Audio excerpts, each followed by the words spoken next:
Hello. We have one remaining Woodley individual, and he's not going to let her leave the aircraft at this time.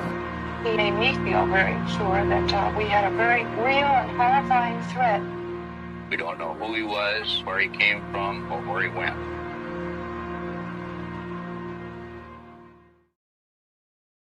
Well, hello, everyone. How are we doing? Hello. Yes, 3 months until CooperCon. That is right. How are we doing, everybody? Looks like Uncle Winston's there. Hello, Vinyl Varieties. Hello, Brad, Nicole, Dave. Hello, everyone. Hello to BBG. Hello. Life's a Bag of Rivals. Okay. 57 people watching. Okay. Gosh, I think I gained some subscribers. I think I gained some subscribers from that latest video. That video did pretty well. It got it's up to 16,000 views. Where's CooperCon going to be? CooperCon is in Vancouver. I'm listening while mowing. Yeah, that's a service that I feel like I can help people with, that I am happy to do. 3 a.m. Where are you? Goodness gracious, 3 a.m. Hello from Dallas, Fort Worth. Hello. But yeah, chores have been made a lot better because of, if you're listening to a podcast or something, right? All of my chores are just so much infinitely better to handle when I'm listening to something or whatever. So Finland. Okay. So I try to do that. These long form podcasts, if it makes your chores go by quicker, if you're driving or whatever, it's just great. Is there an agenda for CooperCon yet? The agenda is fun. The agenda is hanging out with fellow Cooperites. I think I'm a little high in that, aren't I? I'm a little high. Yeah, I was a little high there. Anyway, okay. But hello, Chris. My audio is cutting in and out. Is anyone else having that problem? Because that's not good if that's true. It could be just you. I hope it's just you. Someone let me know. We're going to find Cooper. I hope so. Okay, so Ryan, did I watch the Gary Gallagher? Yeah, I did actually. Lex is like, I find Lex interesting because a bit loud. Okay, well, geez, I'll back up then.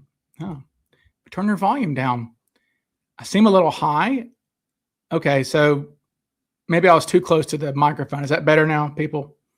Because sometimes I get a little too close. So is that better? Okay. Anyways, yeah, Gary Gallagher. So Lex Friedman. Now that guy, I find him interesting. How did he become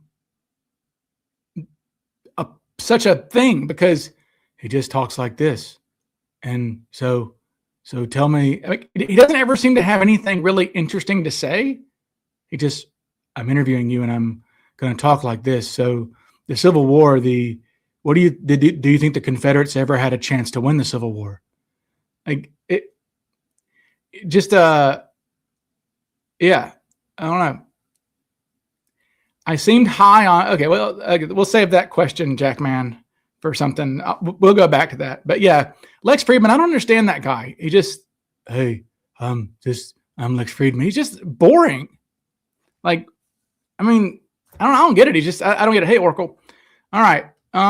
Something else I saw. Okay. So if this is your first time watching me on a live stream, I just ramble. It's just a hang. It's not Cooper centric. It's not completely a Cooper centric show. I just ramble. Let's see. Okay. What we got here? I'm looking at some stuff. Hey, Max. Likes the hat. Thank you. It's the Guinness talking. Man, I don't drink it. I went to the Guinness factory and even they couldn't give me a free Guinness. I didn't want it. I did go to the Guinness factory in Dublin, but yeah. I just don't like Guinness. It's like drinking motor oil. I've tried it. I'm not a fan. Okay. Let me go back to the Braden question. Here we go. $1 million thing here. Jackman says, I just watched the Ted Braden live stream from a couple of years ago. You seemed high on Ted as something happened to drop him from the top list. Yeah. And,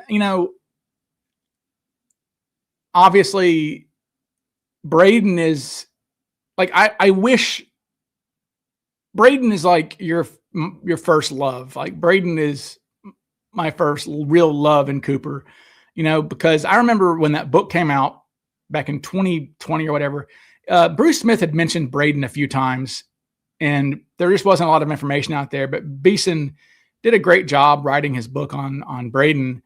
And when I read that book and kind of looked into everything, I emailed Beeson. I didn't know Drew, but I emailed him. I said, look, I've been on this case for a while. I'm a former prosecutor. I'm a criminal defense attorney. I deal in real world criminals, not William Wolfgang Gossett, fake criminals. I deal in the world of actual criminals. Okay. And an actual criminal, I think someone with a criminal mind, a dangerous individual was DB Cooper. I think, hijacking a plane is not child's play, at all. This is a very serious thing that Cooper was doing. So yeah. But anyway, so I emailed Drew and I said, look, this is the first suspect I've ever seen who seems real. He seems like he could be legitimate. And that's all I want. He seems plausible, because people like Dwayne Weber, it's just that Dwayne's just a doofus with big ears. Kenny Christensen's this meek little shrimp of a guy. Gossett's clearly a liar. Barb is so far-fetched. All these things, the suspects we were dealing with a decade ago, none of them seemed realistic to me from what I knew of criminals and hijackers and things. But Ted seemed legitimate. And so Ted is the first of a one thing that I pride myself on with Cooper, I feel like, is raising the bar for suspects. I think our community has done that a great amount lately. We have raised we have so much more realistic suspects, right? We have people like Lee Seller and Skip Hall, and there's the guys, two new guys are going to be presented at CooperCon, both of whom are legitimate, plausible suspects, not cartoon characters like Wolfgang Gossett, Barb Dayton. These are cartoon characters, not real criminals. So they're not real dangerous people. So Braden was the first real suspect. And so I really liked Braden. But as far as what's changed, just digging into the files, look, I'll say it a trillion times. And I'm not going to be, when you read through the files and you see these people repeatedly talk about Cooper's little skinny nose, that Cooper had a pointed kind of beakish nose. And you see this again and again and again and again and again and again and again. And it just goes on. Like, people read the files. There's 50,000 pages. Go in the vault, read them. Okay. We've got plenty of statements from the eyewitnesses when they're reviewing photographs of different suspects that are being thrown in front of them. One of the main things they say is that guy's nose is too big. Look, they said McCoy's nose was too big. Okay, I don't think McCoy's nose is smaller than mine, I think. I don't think I have a huge nose. But Ted's got a nose. That's just, I hate to be that way, but Ted's got a nose. I just don't, I don't think that nose, I don't think you see that nose and decide 2 days later that this is the nose, right? If you were remembering someone's nose, and clearly they remembered his nose being kind of small because they remembered it years later when they're looking at suspect photos. There's this. Look at Spreckle. Okay, Spreckle drew that. Spreckle wasn't Spreckle. This is a passenger drawing Cooper. That nose looks way different. Okay. And so I have a problem with that. Even the other composites, see the nose is kind of narrow. It's just, I don't, and again, eyewitness memory is poor or whatever, but I think the nose is a problem with Ted. I think it's too broad. And honestly, I don't see any uniqueness on Ted's lips. And I feel like I'm, Abraham. Was it Abraham who was going to sacrifice Isaac? Right. I mean, I hate doing this to Ted Braden. I really do. Because I wish it was Ted Braden. But I'm going to be honest, people. One thing you can count on me about is I'm not going to lie about this. I mean, I will change suspect. If I find a suspect interesting and then something kills the suspect for me, I will let you know. There are things about Milton Verdal that, I loved Milton, but there are things about Milton that turned me off, the more research I did. And another thing about Ted, again, Ted's short. Okay. Ted's 5'7", maybe 5'8" in boots or something. 5'6". I don't know. Ted's not tall though. And, Flo Schaffner was standing at the bottom of the stairs. Cooper, she said, she saw Cooper walking her way across the runway, across the tarmac, because they boarded up the rear stairs. They had to exit out of there was no jetway there because they were doing construction. So they boarded up the same rear stairs that Cooper jumped out of. Flo Schaffner says she sees this guy coming toward her. He hands her the ticket. He shows her his boarding pass. She says, "Welcome aboard." And he walks up the stairs. And then, 20 minutes later, she's running to the cockpit and she's writing down 6-1. And then, so she writes 6-1. And minutes before, we have Hal Williams, the gate agent, who comes face to face with Cooper after looking at him for a while. And he put 6-1 plus on there. Even though Alice Hancock says she never saw Cooper standing, her 302 says 6-1 to 6-3. So I come on. I just cannot get around that a grown man could come face to face. It's the same thing with Leapson and Leggett, right? Grown men are good at sizing each other up. This is caveman biology stuff. Every man I know, every man listening knows this. Okay. We are good at sizing other men up. It is some primal thing about, can I whip this guy's ass or can he whip my ass? If things go south, who's going to win a fight? Our brains just do that. We're not even thinking that. We're not thinking, I'm going to fight this guy. Our brains are just hardwired as men to look at other men and size them up. Is he taller than me? Is he shorter than me? I just think men are good witnesses in that regard. And I don't know how anybody could come face to face with a guy who is 5'8" and say he's 6'1" plus. I mean, what do you guys think? I'm gonna look at the comments. I haven't been looking at the comments. I'm sorry. You're probably like, shut up. Let me look at the comments. Okay.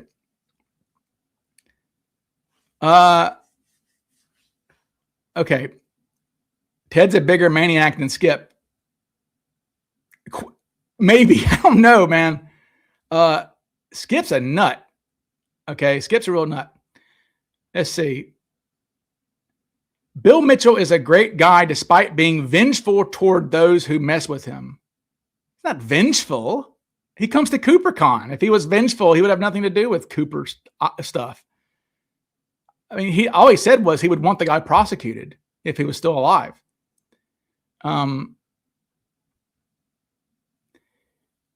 Okay, what are we talking about? Love your honesty. Okay. I got 200 something. I don't know what currency this is. Nokia currency. I don't know what that translates to. Have I seen pictures of Mario Cipollina? Okay, let's find that guy. Mario Cipollina. Mario!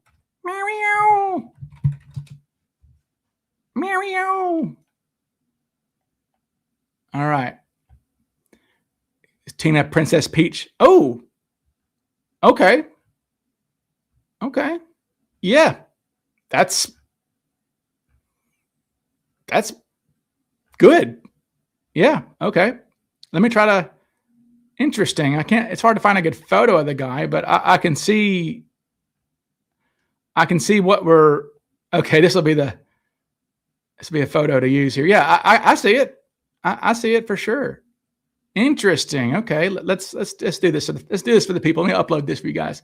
Yeah, but Ted's just short. Okay. And I hate that. But again, in the past couple of years, just writing the book and, having to dig through all the files and stuff,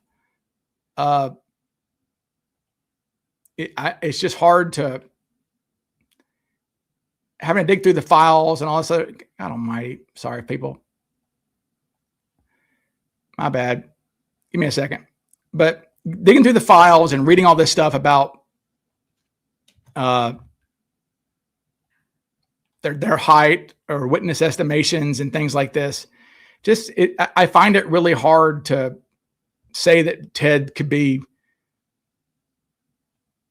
ever seen as 6'1" or 6'3" or 6'1" plus. I just being honest.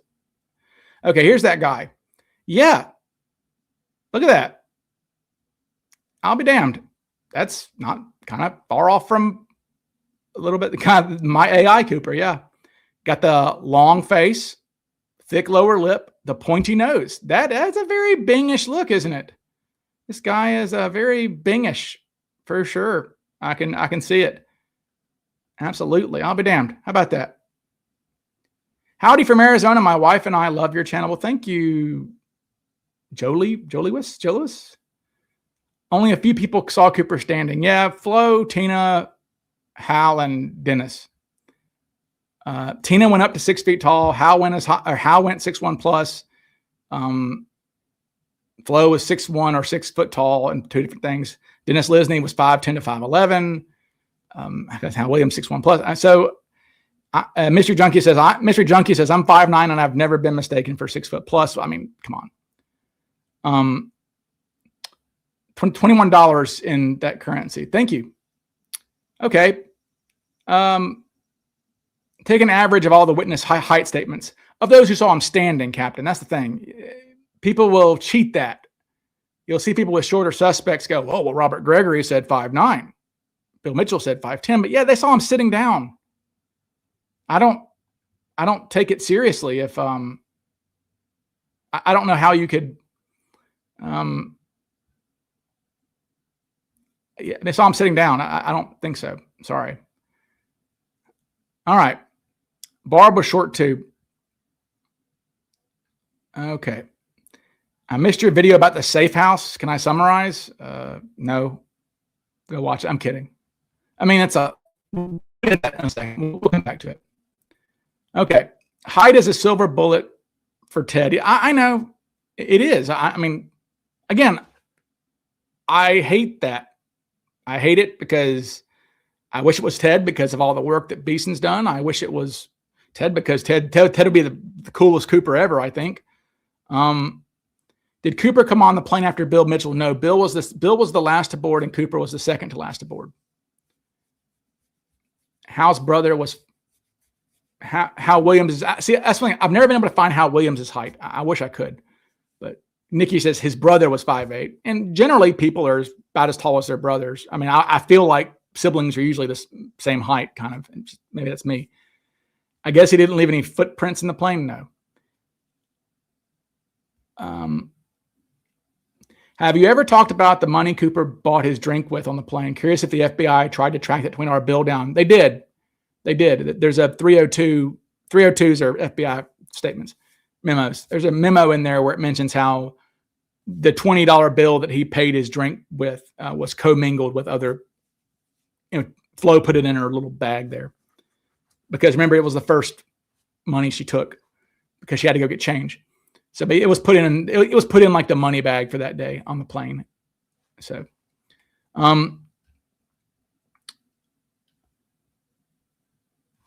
Gabriella, or is this Gabriel or Gabriel Catherine? Okay. In my opinion, we shouldn't even consider anybody who was under 30 years old. I agree. Below 5'10". I agree. Or had a large, wide nose. I agree. But little bird lips little bird lips should eliminate you as well. And when I think about bird lips, I've had an interaction with the guy who pushes this particular suspect recently. He was mocking me, which is okay. I can take people mocking me, but I need to do a breakdown eventually of this bird lipped fella here. This is old Kenny. Kenny, your family's Paul, Kenny. You're going to Thailand, Kenny. Yeah, that guy's not Cooper. Sorry. Little bird lips. No. Nope. But anyway, but I love Ted. I mean, I hate that because I feel like I'm attacking people like Drew or to Tim Wallace, people who like promote Braden, but I'm not. I'm just being honest. And I don't mind when people attack. When I was kind of pushing Milton Berdahl, I didn't mind when people attacking that. I mean, that's what you should do. We're supposed to do this, people. If you're not being skeptical about it, if you're not being skeptical about everything, if you're not using scientific method on your own suspects, it's like this. Like when I got that tip on that new suspect who I can't talk about yet, but like, again, the probability is 99.9% that guy's not Cooper, because Cooper could be millions of people. Okay. But what I do when I get a suspect sent to me, I will analyze them. Okay. And try to poke holes in them. And I could not poke a hole in that new guy, no matter how hard I tried. I sent him to people like Marty Andrade, people I trust, Nikki Broughton, people who are Chris Brower. People are going to give you honest assessments. Chris Cunningham certainly is going to give you an honest assessment. Chris is a resident curmudgeon. Chris will always be skeptical, and they couldn't poke a hole in the guy either. So he's a good suspect, and I'm excited for that guy. Ryan, we need more Canadian suspects. We do. We only have one, I guess, with Lee Seller. Really? Well, we got two. Well, so what's his face? I've never done a video on him. I probably should. I don't think he's a great suspect, but he's okay. So Don Carter was a RAF pilot, jet pilot. He was a Dan Cooper in the 50s. Was a guy named Don Carter. Don B. Carter, by the way, DB. But Don Carter was this guy's name, and he grew up in the Pacific Northwest in Vancouver, Canada. Okay. And when he was like 15, he became a pilot and would fly his float plane. I don't know. I guess his dad bought him a float plane for his birthday. I don't know, but he was 15, 16, 17 years old, flying a float plane from Vancouver, Canada, down to Portland, all the way up and down the beach. So he knew the area really well from the air. He became a pilot for Delta. He was furloughed at the time of the hijacking. He was unemployed. He was suggested by some Delta pilots in the late 90s, I think. They said, hey, we had a guy named Don Carter who was kind of a creep. He eventually changed his name to like Donald Sandness or something like this. But there's no photos of him in middle age. All I have are photos of him when he was younger, but he ended up crashing his float plane when he was 17 or 18. He crashed his plane, I think in Puget Sound near Seattle, and his girlfriend at the time drowned and died. And he tried to save her, and he went down. I mean, didn't abandon her. He went down with the newspaper reports say he went down when the plane went down. He was down with it, trying to get her out, and just had to come up or he was going to die. But this is a photo of him in the hospital. This guy here, that's Don Carter. It's kind of, I mean, he's got what you want. He's a swarthy kind of fella. And that's him in the hospital. He got the big lower lips. Nose is good. Here's another photo of him from when he's in high school. But that's Don Carter. So Don was, I think, 42 at the time. And he owned a cabin that was accessible only by float plane outside Vancouver, Washington, in the woods. So it can only get there by a float plane. And so he owned a float plane. So he is why there's some thought that Cooper there was a float plane dock next to the airport on Hayden Island, next to PDX. So that's Don Carter. Here's a photo of him when he's in the Canadian Air Force. And you can't really tell much there. but he's about 5'10" or so. But anyway, not a bad look, but he's Canadian, so there's that. Maybe a bit too good looking. Yeah, they're saying too handsome. Okay. No, he doesn't seem pale to me. No, he's not pale because his ethnicity is it's some sort of Eastern European, I believe. I could be wrong on that. Dr. John Kacher was promoting Carter for a while. Kacher's got a new suspect Kacher's new suspect who's going to be presented at CooperCon. I will let him give out all the particulars on that guy, but that guy certainly has maybe the best Bingish look I've ever seen. Maybe he's close. This is the other. He's not Canadian, or I don't think he's Canadian, but there he is. So this is the guy. This is one of the guys who will be presented at CooperCon. He was a pilot. He was in Air America. He was an Air America fella, and he was not around at the time. He was kind of AWOL from his family in 71 and knew the area really well. I believe he was from the Seattle area. So, but yeah, that guy will be presented at CooperCon in a presentation about him, and he'll be announced to the world. So anyways,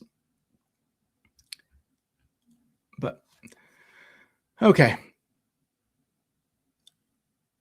All right. I love Canadians. I am pro-Canadian despite being an American. Well, do you think Cooper? Okay, I'm sorry, but that guy who said, "Are you here because of the hijacking?" To the FBI, that's the most guilty-sounding thing ever. How is he not guilty? Talking about Lyons. Okay, Orville Lyons. Yeah, Orville's interesting. The photos I have found of him, kind of, I don't think they're great. Okay. This is, let's see. Let me try to find a photo. Yeah, Lyons, for those who don't know, so Orville Lyons was a guy who was a drifter. He had been a smoke jumper for a time. And his girlfriend, a former girlfriend in the 80s, I think, or I think she saw In Search of DB Cooper, the In Search of episode, because it's around that time. She contacts the FBI and says, "Hey, look, I was dating a guy. He went missing. He was a smoke jumper. He went missing in the fall of 71. We were dating in Seattle, and then he just disappeared. And I've not seen him ever since. He just abandoned me. And he looks like the sketch, and you might want to check him out. His name's Orville Lyons. Lyons had been a Marine in Korea. He was wounded in Korea. No real parachuting experience in the military, but he was a smoke jumper at least. And they eventually find this guy. It takes them forever to find this guy. They find him working as a handyman in Mississippi, Tumsuba, Mississippi, a nothing town. And when the FBI approach him, their files, they say that when they went to go talk to him and introduce themselves, hi, we're with the FBI. When they said that, his first response was, "Are you here about the hijacking?" or something like that. It was something basically that the FBI file says that Lyons brought up the hijacking. They didn't bring up before they did. So that is suspicious. And and they noted that he had a limp. He was limping around, and they asked him what's wrong. He goes, "Oh, I hurt myself a while back." They're like, "When?" He goes, "Well, I fell out of a tree in the fall of 71. I was working in my yard and I fell out of a tree and I had to have a rod put in my leg." So it's got a permanent limp from a fall out of a tree in the fall of 71 in the Pacific Northwest. So, okay.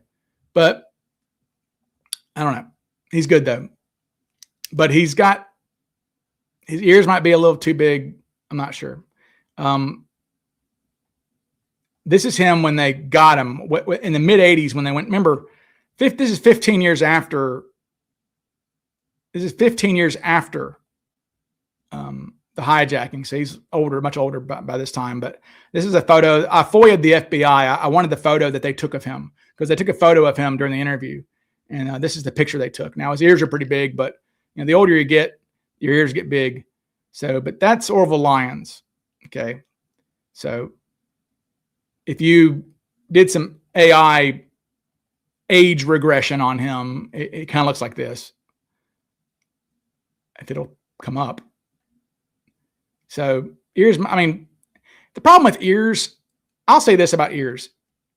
That's the one thing you really don't see talked about in the FBI files or Cooper's ears. And if you actually if you do some research on witness testimony, ears are like literally the least observed thing on a person's head. So unless you've got like, I think someone like Dwayne, okay, Dwayne, unless you have ears like this, right? I don't think people are going to notice ears. Like, how often do you really notice someone's ears unless they're really bad? So that's like the one feature of Cooper's you really don't see a lot. Them talk about are his ears, because I don't think people paid attention to his ears. So maybe his ears are fine, but that's Orville Lyons. And they said he looks, they say he doesn't look Spanish or olive. Not in this AI animation, but yeah, they list him as swarthy, but I mean, I don't, the FBI do, but yeah. Well, Lyons is interesting. Dwayne is terrible though. Blue, yeah, they list him as having blue eyes too. That's another problem too. Are his eyes blue in the photograph? They sure are. Those are too light. Yeah, Orville's interesting, but there seem to be some bullets on him for sure. Okay. I will say this. I kind of agree with Andrade. Ryan, do I like Canadians? No, I hate them. They're offensive. They offend me.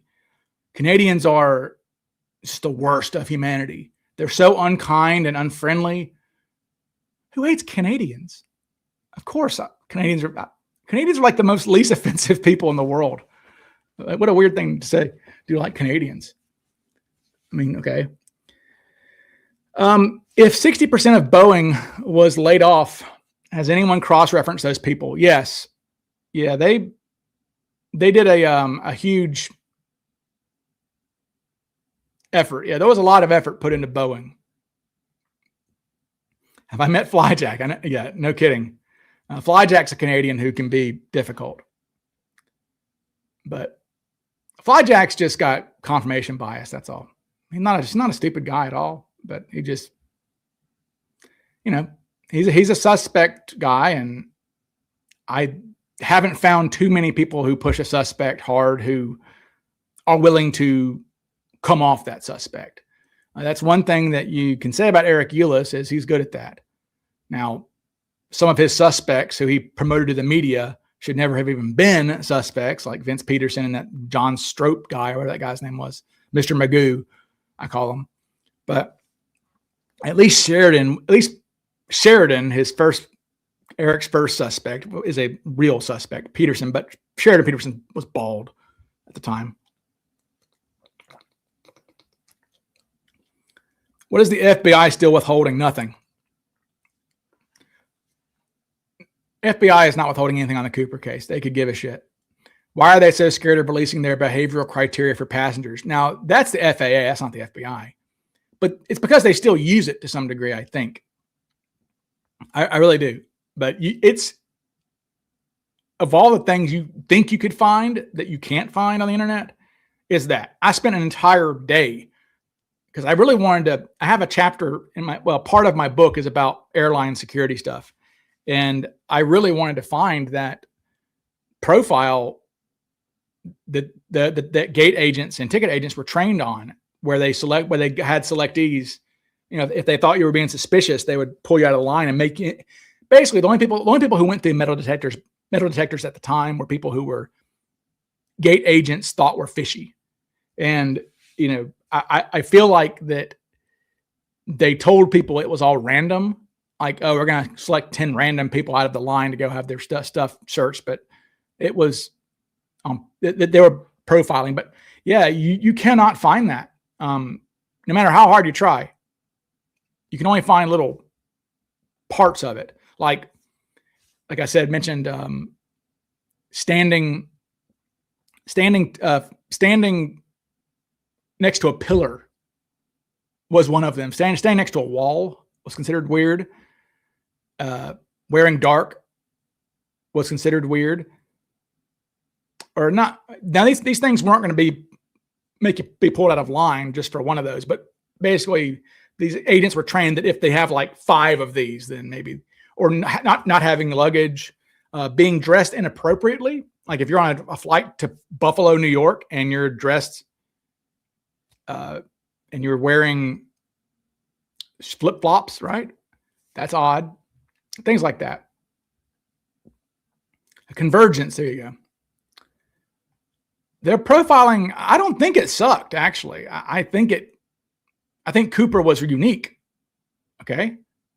Cooper was unique. Their profiling was not bad. If you see the number of people who were pulled out of line, it's hundreds. I mean, any latest 302s of interest? No, the only one of interest that I found, and it's funny, my buddy Joey Lyons posted it on the official Facebook group. If you're not in our group, go join the official Facebook group. But Joey posted this. Here we go. The only thing of interest to me in the entire latest 450 pages of nothing was this blurb about a suspect. It says here, his file indicated when he returned, he admitted to his supervisor that he had family problems and was impotent. Under the advice of his physician, he had been living with another woman in an effort to resolve his problems. So, yes. In addition to smoking Lucky Strikes, 9 out of 10 doctors agree, cure your impotence with a new woman. Yes. And enjoy a nice Lucky Strike while you're at it. The cooling flavor of the Luckies will affect your T-zone. 9 out of 10 doctors agree. You don't need Viagra. You just need a new woman.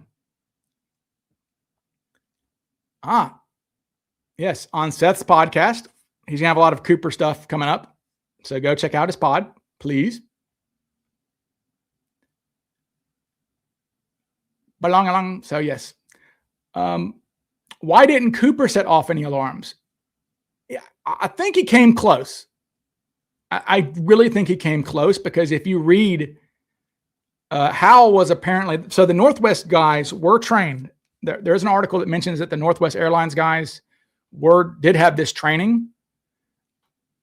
And Howell would have been trained at this apparently. And so Howell said that he notices he noticed the guy was wearing black. Now Cooper was not wearing black. Remember, Cooper's wearing a brown suit with a black overcoat on, but black trench coat, raincoat, whatever you want to call it. And he said that drew his attention. He also said that Cooper was standing off alone and was not looking at anybody else, and wasn't hanging out with the other passengers who were ready to board, and that drew his attention. So I think Cooper came close. I do think Cooper may have come a little close to getting picked out. Can I tell us more about Leibson? One of the photos looked like a mugshot. Okay, so I don't know what his crime was, actually. I've looked at it. His files are not, there are not a lot of files on the guy because remember, as soon as they show a guy's photo to the stewardesses and they say it's not Cooper, they just kill the lead, okay? They just kill that lead altogether. So not a lot about Leibson out there, but the one thing that I'm angry at myself about that I didn't mention in the video, I'm like, Ryan, you idiot. How did you forget to mention this? But yeah, Leibson was a paratrooper. Okay. Ben Leibson himself was in the 11th Airborne Division in the late 40s. So he was a paratrooper. So you could say, well, maybe he had a buddy, an old Army buddy. So, and I've also forgot to mention that Leibson was a casino dealer for most of the 60s, apparently. So worked in casinos, can be a little shady, and had been a paratrooper. So maybe he knew somebody, that sort of thing. And I forgot to mention that. And that really makes me mad because I was having to comment on everybody. I was having to reply to everybody who was asking, what's his background? He's a paratrooper. So, yes. And this is the problem I have with the whole thing If the Ben Leapson safe house was used, it would exclude Cooper from being a Cine copycat. 100%. Yeah, you cannot have Cooper being a Cine copycat and having this house be the safe house. It's interesting to note, Chris Brower found out. Chris Brower messaged me earlier today and was showing me where the safe house was.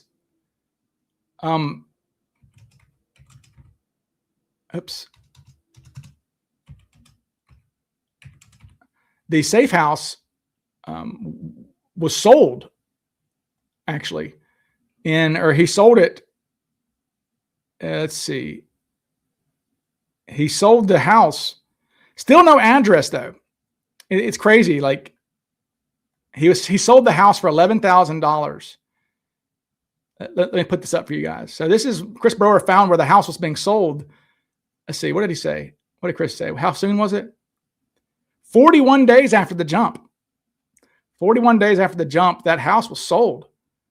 Let me pull up Brower can find anything. Brower's our bloodhound.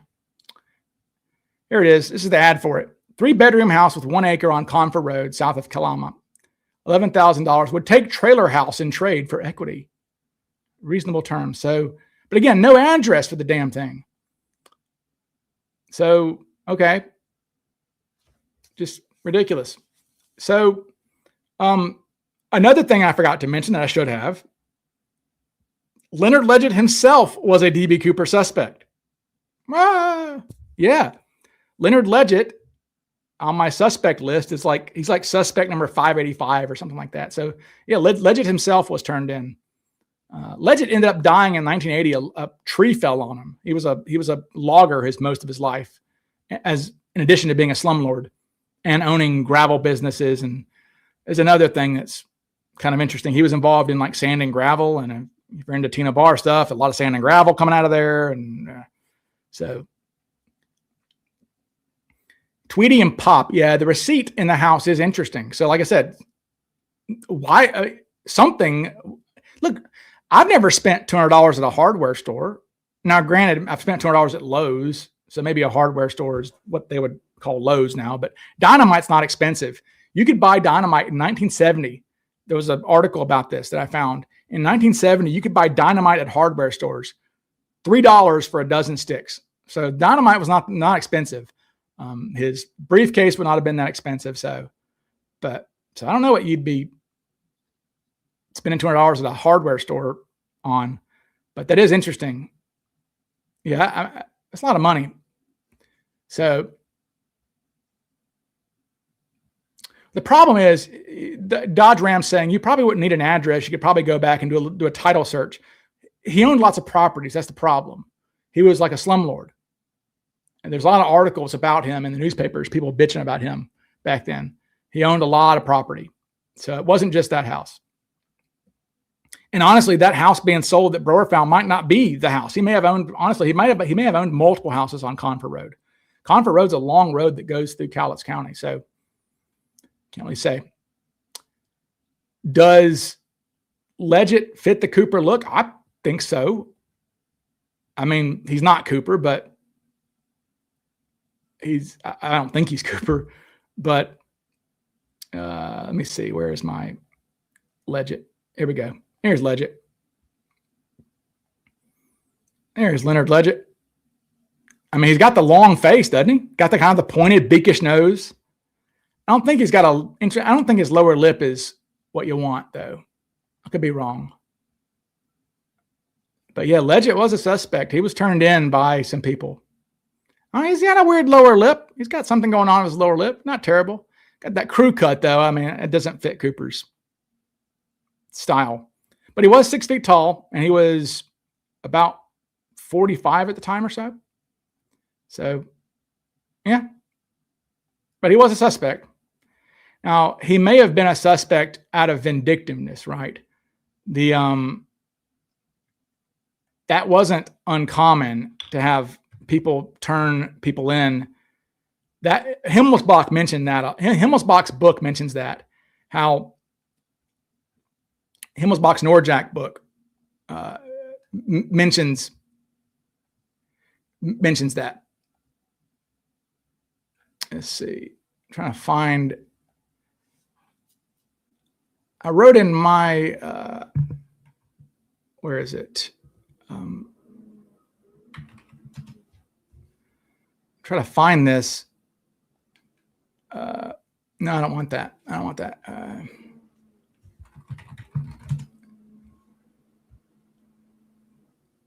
What am I looking at? People trying to find something. Sorry. I can't stand that. I hate when I can't find things for you people quick enough. It bugs me.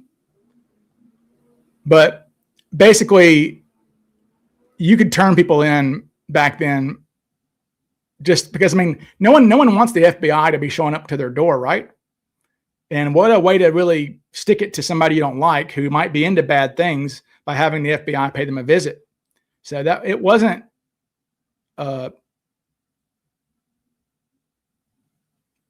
abnormal for that to happen. Okay. And they did have to be careful there. Just got here. Good to see you, Sleuth. I guess that's good to see you. Hello, Roger. Hello, Roger. Cooper was thinner than that guy, probably. Get in a fight with someone, then call the FBI and tell them they found DB Cooper. It happened. I mean, Himmelsbach says that they had people who were like, okay, we think this guy was turned in because, you know.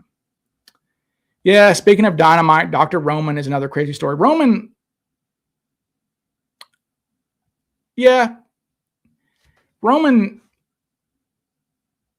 I don't see why Roman would do that. Okay, I don't know why Jim Roman would do that, but Roman would have been an interesting Cooper for sure. That guy, he was living a double life, it turns out. And you know, the Tina Bar money is found. What is it? After he shot himself, or I'm not sure if it was right. I think it was, yeah. The Tina Bar money was found about a week after Roman killed his wife and then killed himself. So, was there anything? Somebody saying, play the Himmelsbach laugh.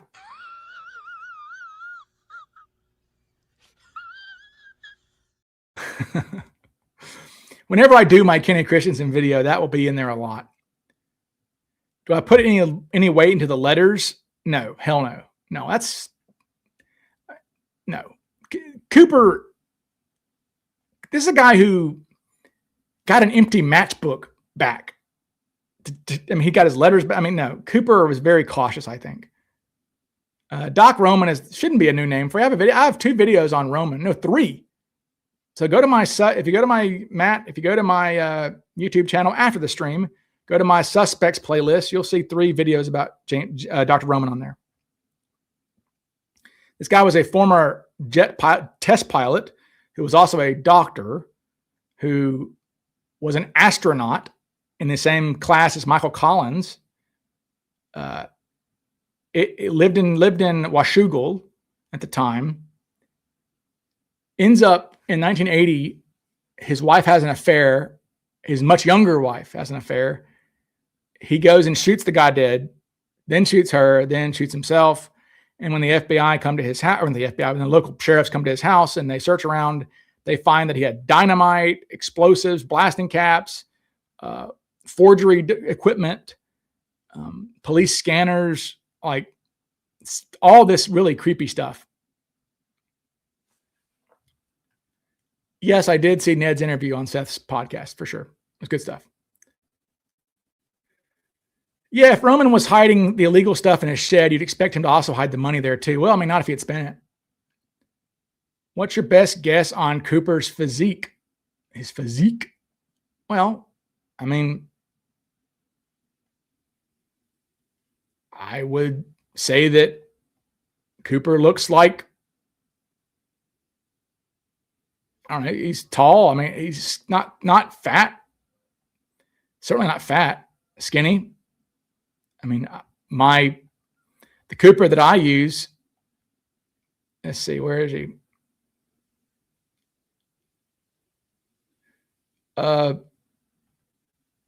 You know, this is the Cooper that I use. Is this guy here? I mean, he's kind of average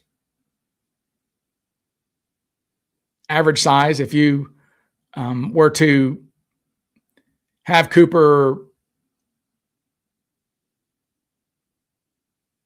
walking around, I mean, I don't know if we can see his physique in this video. I'm not sure if I'm not sure if this is the right size, but I mean, you can see he's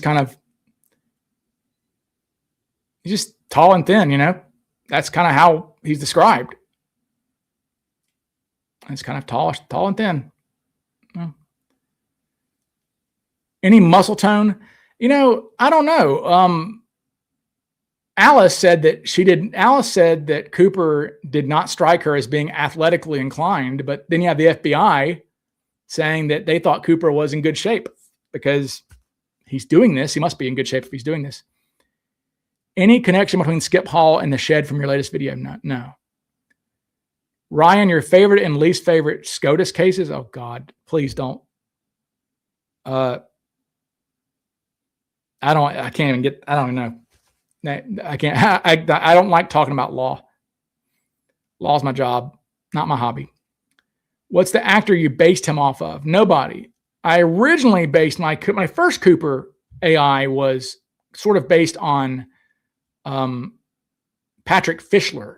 If you remember that, he was Jimmy in Mad Men. He was like the Utz Nuts guys. But that's who. But the current Cooper is just. I eventually came to a Cooper whose face looked right, and I mean, this is. I may make adjustments eventually on him, but I think that. I mean, maybe his forehead could be a smidge wider, maybe, but I think that's close. I think that's real close. We got the pop. So Cooper had a wave above his forehead, a pop. He had like a pop in his hair, according to Bill Mitchell.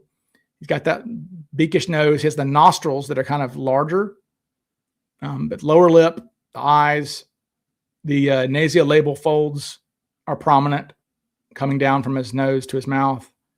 The ears are a little closer to the head, but like I said, I don't put a ton of stock in the ears, but that's just kind of what okay. Ryan, any non-American, non-Canadian suspects? No.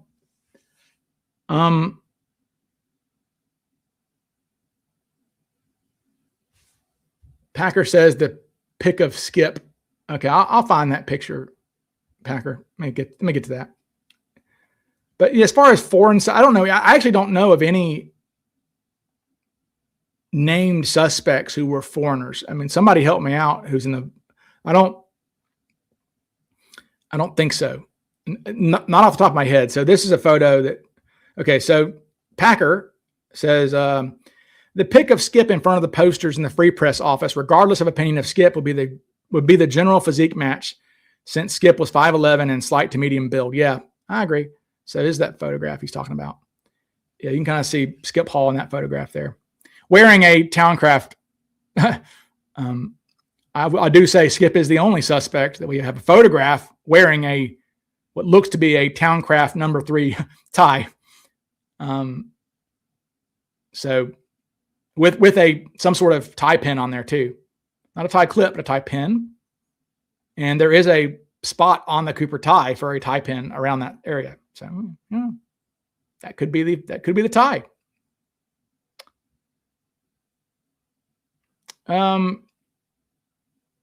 Would you ever recommend the real Cooper defend himself pro se? I would never defend anybody defend themselves pro se. No way. No, hell no. Did DB Cooper really get that name by mistake from a reporter? Yeah. So reporters back then, they were eavesdropping on the police frequencies during this hijacking, just trying to get a scoop. And some journalist overheard them say, hey, DB Cooper, go check on DB Cooper. So they started hearing this name DB Cooper. But what it was the sheriff's office in, I forget what county Portland's in. It's got doesn't Portland, it's like an Indian name, right? It's like Mana something. Anyway, whatever the sheriff's department of that county, DB Cooper was a guy named Daniel Barry Cooper Jr. He was a Vietnam veteran. He had come back from the war, kind of messed up. So they thought when they said Dan Cooper, his name was Daniel Cooper. So they see Dan Cooper. They go, maybe that's DB Cooper. They called him DB. His dad was Dan Cooper, Daniel Barry Cooper Sr. They called him Dan. Okay. But the son went by DB because he's like the junior. So DB Cooper. So yeah. So these journalists are hearing DB Cooper, go check him out. But it wasn't that journalist though. So that journalist wrote down DB Cooper on a notepad on his like something. And several journalists shared an office in Seattle, I think. The different police wire service, the news wire services like AP, UPI, they kind of shared an office. And Japin, I think, was, somebody help me out. I think Japin was UPI, but Clyde Japin looked over and saw on this guy's note, DB Cooper, the suspect or something like this. And so he just put out there in his thing, DB Cooper was the guy who hijacked the plane. They call him DB Cooper. And because his article was one of the very first wire service articles, right? Which means it's going to be published in 500 papers, right? DB Cooper became the name. And we're glad for it, right? Because that's kind of serendipitous, I would say, because Dan is a lot less cool than DB. So the mystery of Dan Cooper doesn't sound as cool, does it? I don't think so. Did any of the passengers recall seeing Cooper at the gate, or was the gate agent the only one who reported him seeing him there? Correct. Nope. None. Just the gate agent. So, okay. You're right. I thought so. That's why I can't remember what county it's in. He says the city of Portland is actually in 3 counties. I thought so, because that's why I was like, what county is it in? Okay. Gosh. Dan Cooper survived the jump. Yes, he did.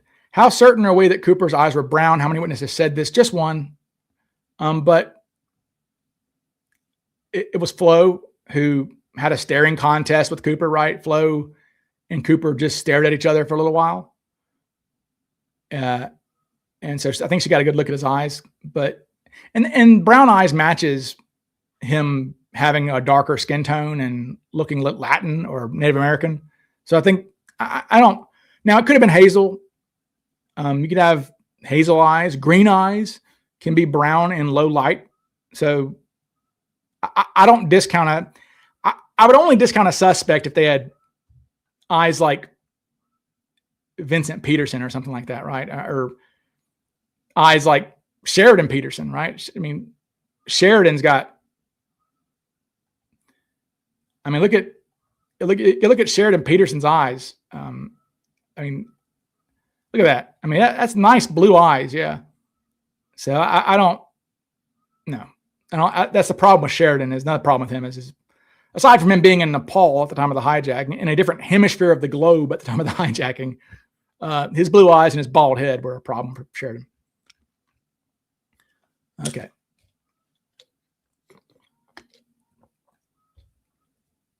Raj says, could Cooper deduce approximate landing zone location north to south from flight time prior to jump? If he, I mean, he may have had a compass on him, honestly. I think, look, Portland to Seattle is 30 minutes by plane. Okay. And I think that he at least would have known that if they were flying south toward Mexico City, they're not going to go too far east because they're going to run into the mountains. So I think he could have known that. Now, there was no guarantee they weren't going to fly out over the ocean, but yeah, I mean, Cooper could have ballparked. It being that they were approaching Portland at the time. That's just Cooper's difficult because yeah, Cooper just didn't tell them any. Cooper did not give them a speed to fly at, so he couldn't have tracked anything that way. Now he gave limitations that made them to where they couldn't exceed a certain speed, but he wasn't sure how slow they were flying exactly.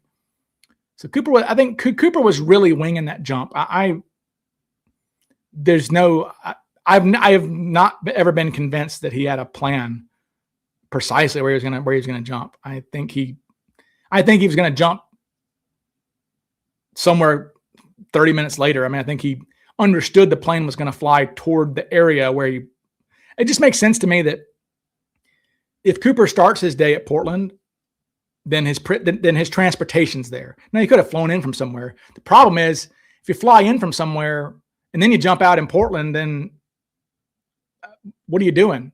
Like, that doesn't make any sense, because where's your transportation? How are you gonna get out of there?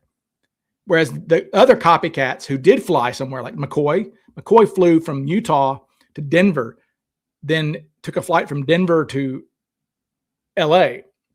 And that's the plane he hijacked. But his instructions that he gave the pilots literally made them fly right over Provo, Utah, which is really stupid, by the way. It's another dumbass thing that McCoy did. Just how stupid is that?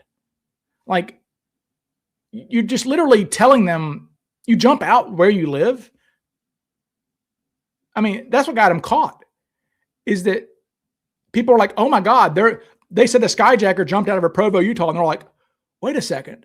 There's that guy who won't shut up. There's that guy who would never shuts up about DB Cooper. And he always says that that if he was Cooper, he would ask for $500,000. Well, didn't this guy who just jumped out over Provo jump out with $500,000? Maybe you should go investigate Richard McCoy. And that's what got him caught. So yeah, that was dumb. But no, Cooper was he was winging it, I think. But I think he was winging it in the Portland area, I think, because I think that's where his transportation was. My cat's name is DB, but he promises he had nothing to do with it. Yeah.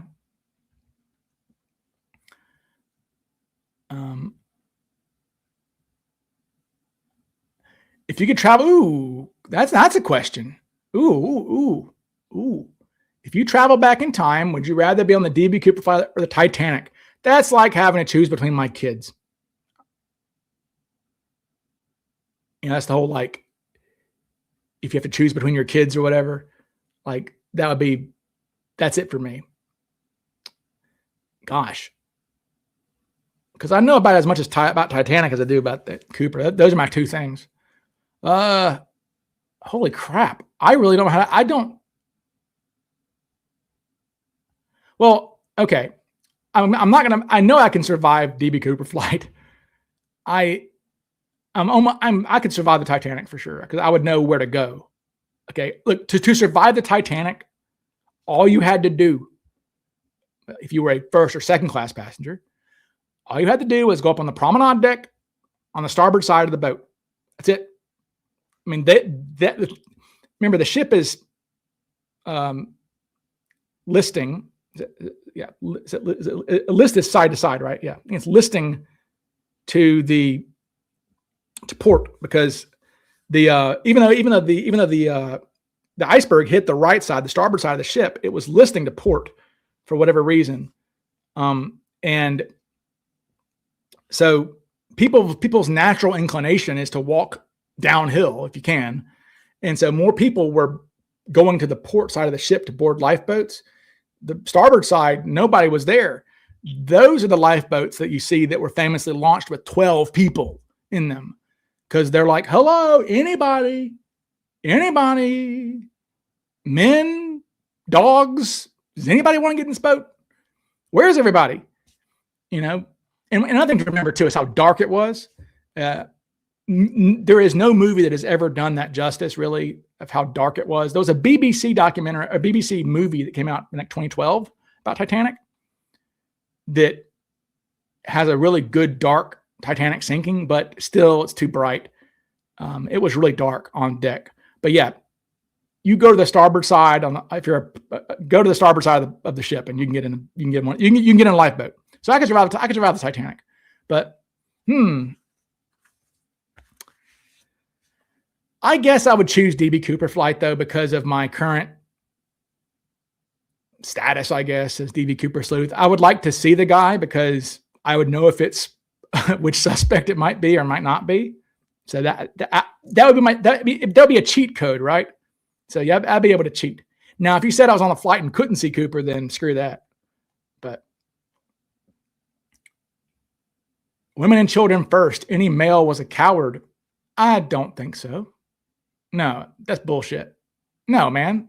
Look, if there's literally nobody else getting in a boat, I'm getting in a lifeboat. Period. I mean, why should I die when there's nobody else coming around? I mean, a lifeboat built for 65 is about to be launched with 12 people in it.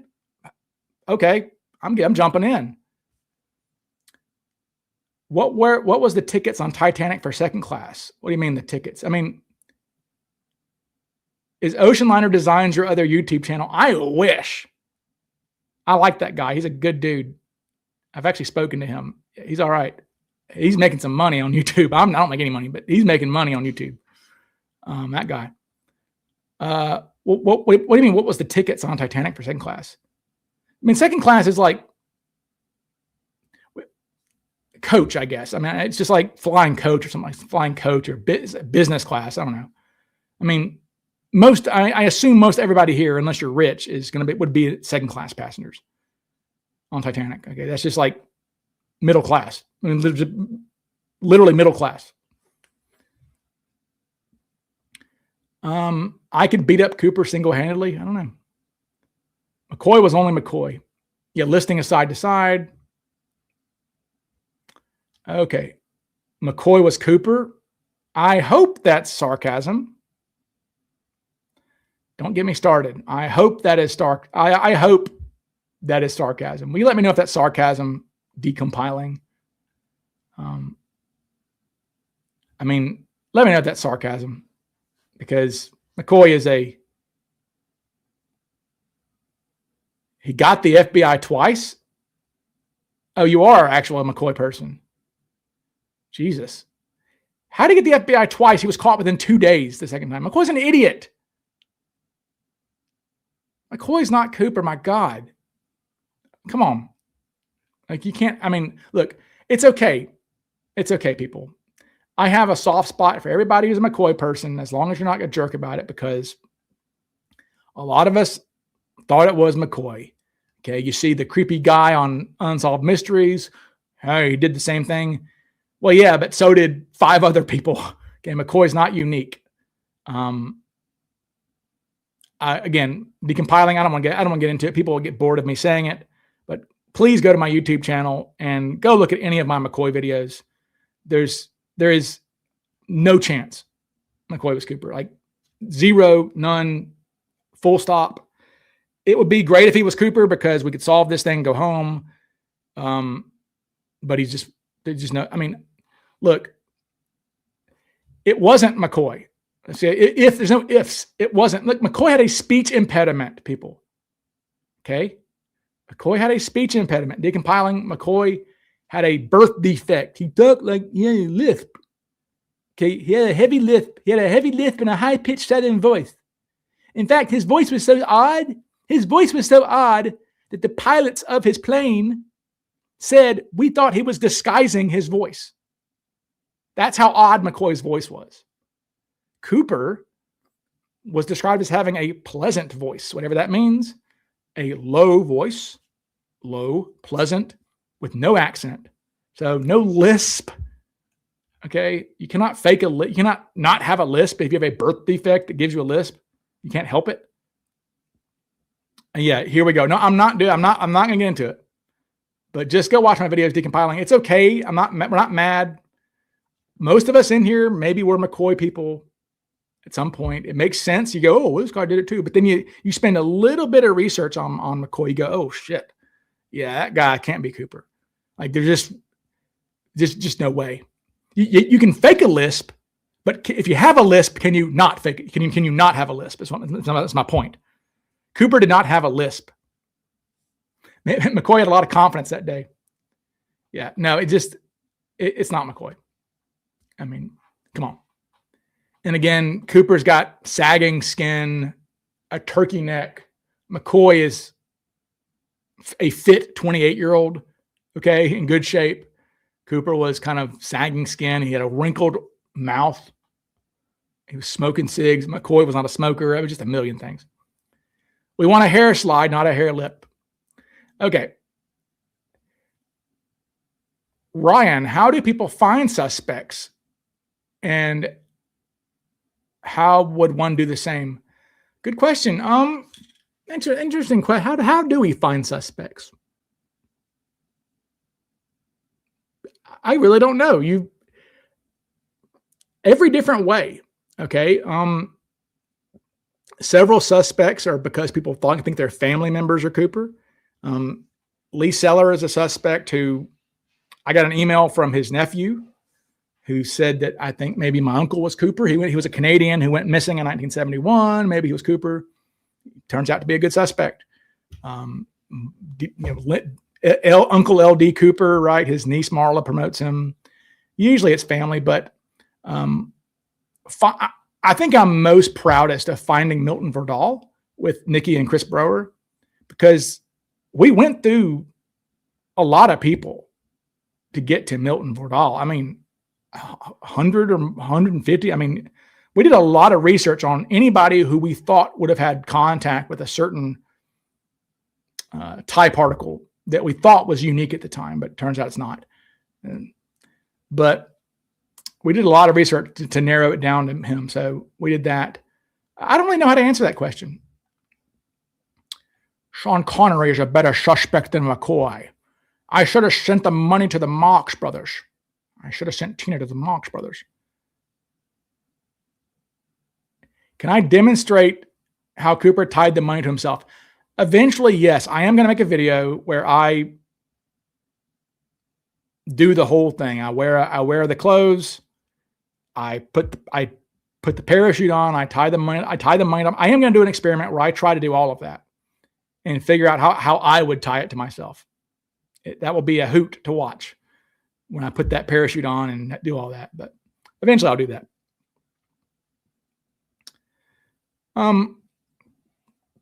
Were the passengers with connecting flights allowed to continue to travel? There were no connecting flights.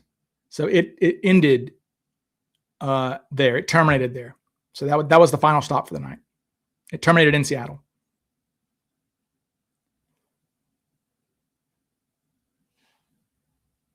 What about the copycats that lost the money in the jump? Only one copycat lost the money in the jump. That's McNally. Could you imagine fumbling that and not bringing a backpack? The thing is, I guess Cooper is like, if they give me Cooper says I want $200,000 in a knapsack. So you assume if they're going to give you the money, they're also going to give you the stupid knapsack, which is a backpack. And that's like an old timey term for backpack is what kind of. So yeah, you would think you'd bring that, but he didn't. Grider tries to promote aviation safety. I mean, by being a ghoul in the least tactful way possible. I mean, again, his entire YouTube channel is second guessing dead people. Literally. That is his YouTube channel, is second guessing dead people. Mistakes that pilots made that got everybody killed. It's like, what are you, God's gift to aviation? And then he ends up crashing, ironically, one of the only Lockheed Electras in existence, okay, which is the Amelia Earhart plane. Grider crashes one of them. So, and almost dies. I'm glad he's not dead, but, you know, there's no way Cooper held. Well, of course not.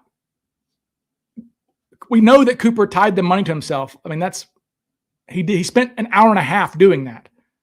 Okay, there's no debate on that. That's the whole thing about Dan Grider's idiocy is like, Grider jumped out of a plane to demonstrate something. He's holding on to a money bundle. Dude, do 5 seconds of research on this case. And you'll see that Cooper spent an enormous amount of time tying this stupid, MacGyvering this thing to his body. Okay, he wasn't holding on to it. It was tied to his body with parachute cord. Okay? He opened one of the parachutes. Have I talked about the safe house yet? Not yet. What if you were forced to choose one suspect at gunpoint? It would easily be the guy who I can't talk about. And it's that guy. I mean, who's my NFL team? The Saints. Who dat? Of course, the Saints. Good. Verdal was the type of guy to write about his hijacking in his diary, talking himself up for being a genius. Yeah, I mean, the thing about Verdal is, yeah, he wanted you to know that he was the smartest guy in the room, but he also was the smartest guy in the room. I dare say nobody, I don't know anybody, I don't know most of you guys, but I dare say that of the thousands of people who eventually watch this on YouTube, none of you are smarter than Milton Verdal. I mean, the guy was a literal genius of genius sorts. He had what Nikki, what we realized? He had like 83 patents. I mean, this guy was such a weirdo genius that he created contact lenses for his kids to wear in the 50s, 60s. I mean, I'm not putting dad's homemade contacts in my eyeballs, but they did. So, but yeah. No one reported it raining cash. Well, there is a 302 about cash flying around the air during like a tornado. So there's cash up in the trees. So yeah, there's a 302 about money flying around, but it was years later. He says Grider crashed a guy's Cessna trainer and didn't help him fix it. Wouldn't having an empty bag look suspicious at the airport? I mean, it could have been in your mystery bag, or it could have been stuffed in your briefcase. Or could Cooper have used the mystery bag to put the money in? So now this is the only thing about the Jack Kofelt grift. Now Jack Kofelt was the first suspect grift. After he died, some people tried to promote him as Cooper. He had lied to them about being Cooper himself, but part of Kofelt's story that is interesting is, and I don't know where he came up with. I mean, Kofelt says that he had a bag with him, a like garbage, kind of a green garbage type bag, and he put the money in. He put the money bag inside that garbage bag to keep it dry, to keep it waterproof. And I was like, well, that's not a bad idea. Honestly, not the worst idea. But what does Cooper's pleasant psychological demeanor say about his planning? It says that he's old enough to know that you get more bees with honey, right, than vinegar. I don't know what, I mean, I'm not really sure what it tells us other than he's mature-ish. He's not panicking. But it doesn't mean he's not a bad guy, right? I mean, Ted Bundy was nice to everybody until he wasn't, right? So I don't put any stock. People say Cooper was a nice guy. I don't think so. You cannot be a nice guy, I think, and wake up in that morning and say, I'm going to go commit aircraft piracy, extortion, kidnapping, armed robbery, larceny, assault, kidnapping. Yeah. I don't think Cooper's a nice guy by any stretch. Is E. Howard Hunt the same as the Watergate guy? Yeah. There is a Nate LaFoque. There's a book on E. Howard Hunt as a Cooper suspect. And I don't think there's anything to it, but he is a suspect. I think there's a good chance Cooper had an accomplice. A messy, drenched dude in a business suit holding a parachute would have stuck out like a sore thumb if he walked or went by a bus. Well, I mean, he's not carrying the parachute down the road or the money bag. You know, the concept is, we know from the other copycats, is you land, you stash your parachute, you stash the money somewhere under some leaves, under some bushes, and whatever, and then you go get your car and go back to where the stuff is and put the stuff in the car and drive off. And that's what some of the copycats did. Why can't you talk about the guy? Well, out of respect, the guy's got one. He doesn't have any family really, but the guy's got a daughter. She's about 70 years old. She does not want her dad to be DB Cooper, but she is afraid he was. And she's just worried about any sort of press coming back on her. But I'm working on her because, look, she was not raised with that guy's last name. That guy left the family when she was 2 years old. So she was raised by a stepfather, and she took the stepfather's last name. And now she's been married for 45 years with a different name. So neither of her names that anybody would know her as are this guy's last name. So there's no way it would ever go back to be connected to her, I don't think. But she's just a little weirded about publicity because, I think he's a good enough suspect that it's going to add. Darren Ravel was on the Cooper Vortex podcast recently, and Darren made a really good point. Now, Darren has seen the new suspect. I've shared it with him, and so I think he was referencing this guy because he is really good. But he was saying that the Vortex kind of needs a true suspect number one, to where we can have real conversations about whether this guy was Cooper or not, like legitimate, like, okay, and so, yeah. Skip Hall's a really good suspect. I mean, Skip Hall doesn't have many really silver bullets either. I think Skip's good too. Ryan chooses Rekka at gunpoint and Kenny at knife point.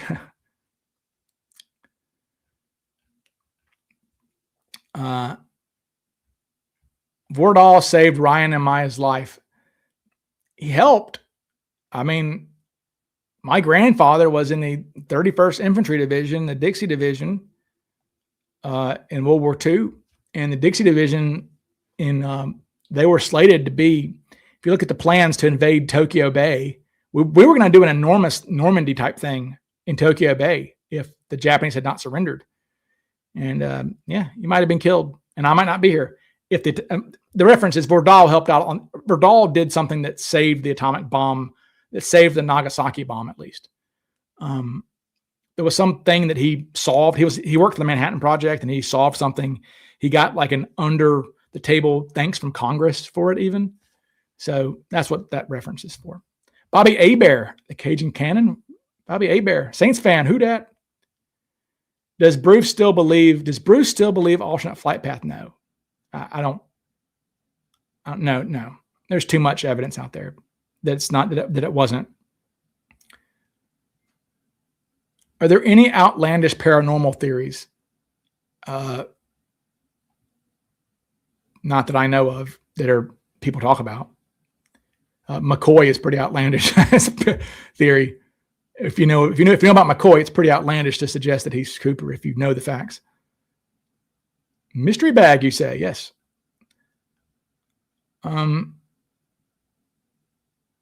No, I disagree. I think the mystery bag, this guy says the mystery bag was hanging off his right shoulder under his overcoat as he boarded 305.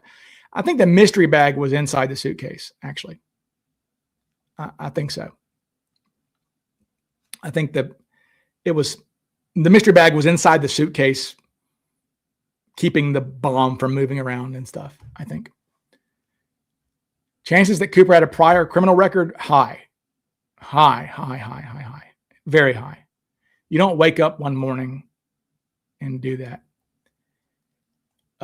Is the 7-Up bottle behind you real from the 70s? Where'd you get it? Yes, eBay, where you find all things.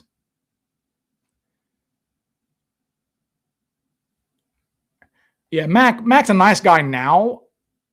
I mean, but Mac, if you listen to Mac, I mean, Mac will say, I was a monster back then. I behaved like a monster in those days. And he was. He's a nice guy now, but McNally is a nasty criminal, period. McNally was a nasty criminal, period. Have you gone through all the FBI files on DB? Well, they haven't all been released yet. I mean, I've gone through all of them that have been released.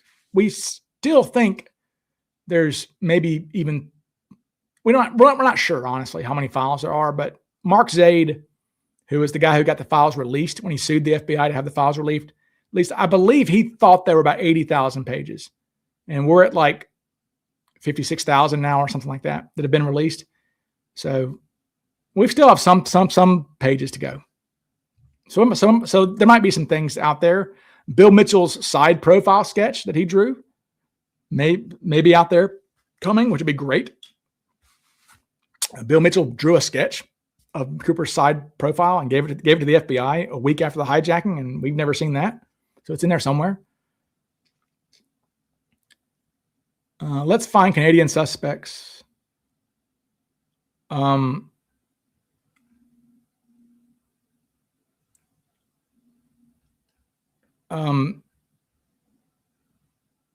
Let's see. Okay. Let's see. All right. Do I think Cooper was in jail before 772? Do I think Cooper was in jail before 72?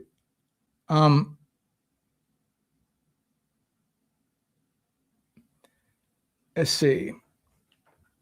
No. I don't know if well, he's in jail for a little bit before 72. Do I like Dr. Roman? I mean, he's all right as a suspect. Let's see. Give me a second, people. I'll look at something real quick. All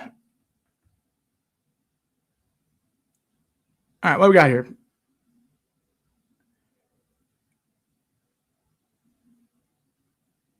All right. Okay.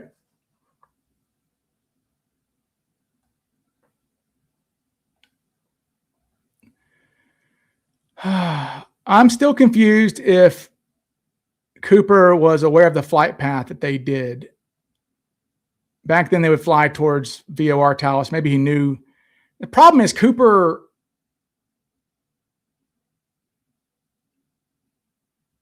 I mean, I don't know. Cooper could have easily just told them to fly on Victor 23, and it wouldn't have mattered because the whole thing is when you jump out, not what. I mean, where the plane was never going to be a mystery unless you're like Eric Eulish or somebody, you know. But so Cooper could have just said, fly Victor 23. I mean, V-23 goes all the way to California. So he could have just said that. Jim Roman was 5'11", Dr. Roman. Some of the Cooper suspects are great characters, not Cooper, but interesting characters. Let's see.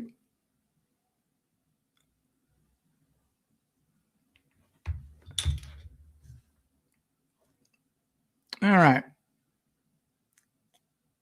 I feel like McNally should have been released by 1990. Well, he was being belligerent. He wasn't admitting fault. You can't be paroled out of prison unless you admit fault. McNally did not admit he did the hijacking until like 2012 or something, whenever he got out. Did Cooper leave that money for someone to find? Possibly. I mean, I don't know why. I mean, there's some theories that maybe he buried the money in various places, and the only money that was ever found was Tina Barr money.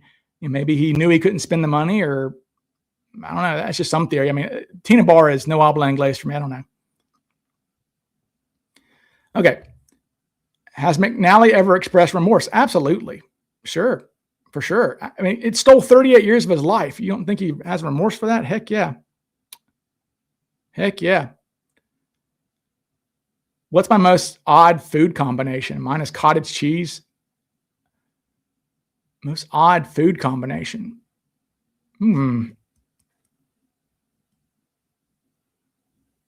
Ketchup and macaroni cheese. I like ketchup and macaroni. I like macaroni and cheese with ketchup. I don't know if that's a weird food combination, but it doesn't seem like most people do that. Is it possible we're projecting some kind of strategy on Cooper's plan when he was just BSing and winging it? Well, yeah, absolutely. Yeah. I mean, I think he was winging it. I don't know how he wasn't, I guess. I don't know how he wasn't doing that. I mean, again, he gave the pilots no direct, they could have flown different ways. Okay. He could have flown, they could have flown. I mean, we have audio recordings now of the people in the cockpit talking about, you know, are we going to fly V-27 or V-23? I mean, so they had options. more vintage Coop news videos in the pipeline. Yeah. I have another one. I have NBC's coverage of Tina Barr. I've got Heineman, the copycat. I've got his hijacking videos, which is pretty cool. Let's see. He had the bones of a plan, but winged the rest of it. See, like the second half, it's like Full Metal Jacket. Okay, Full Metal Jacket is 2 movies. The first movie is awesome. The second half of that movie is generic Vietnam movie. So it's like that. Cooper's first half of the hijacking is great. The second half, not so much. Why did he not ask for a bag? So it's like they give him $200,000, and instead of saying, "Hey, where's my knapsack? Go get me a knapsack off some dopey kid in the airport."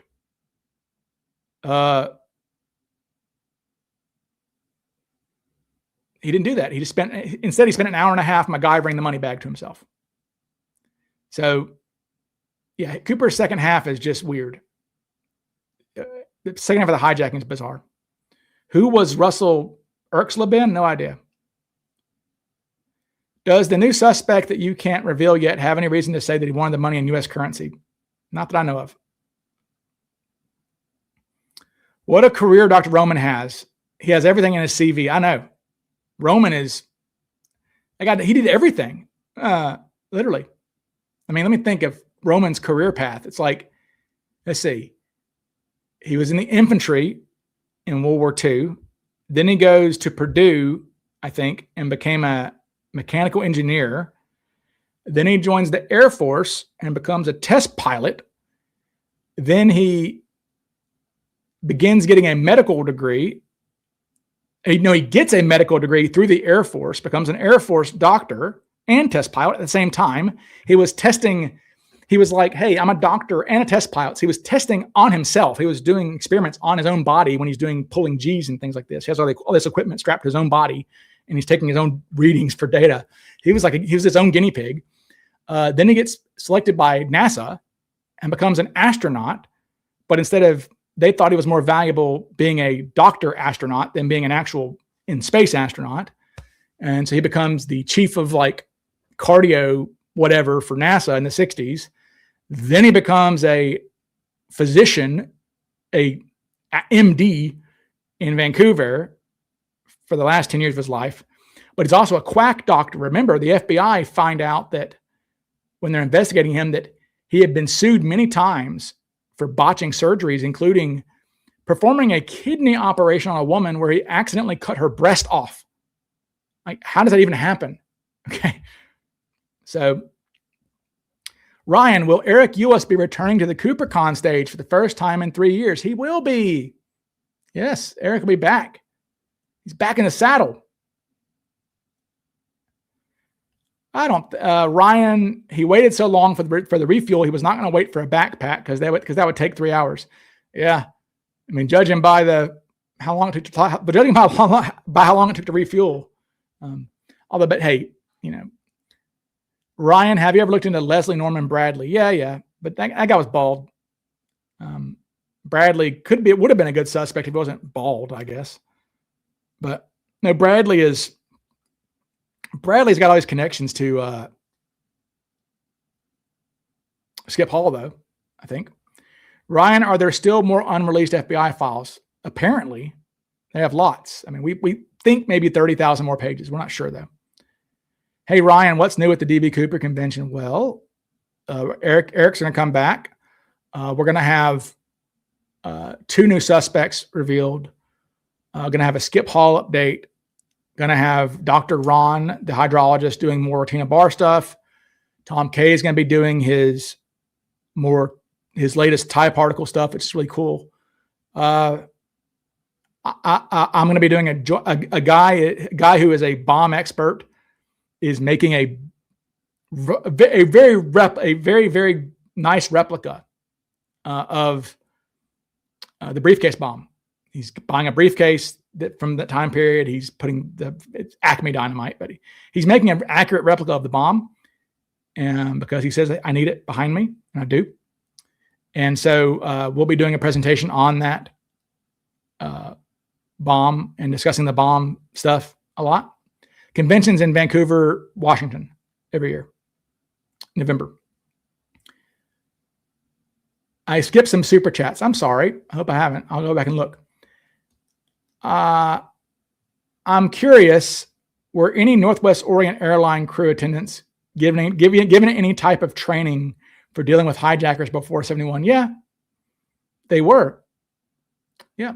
Hijack training was a part of it. Basically, it was be nice to the hijacker, do whatever he says.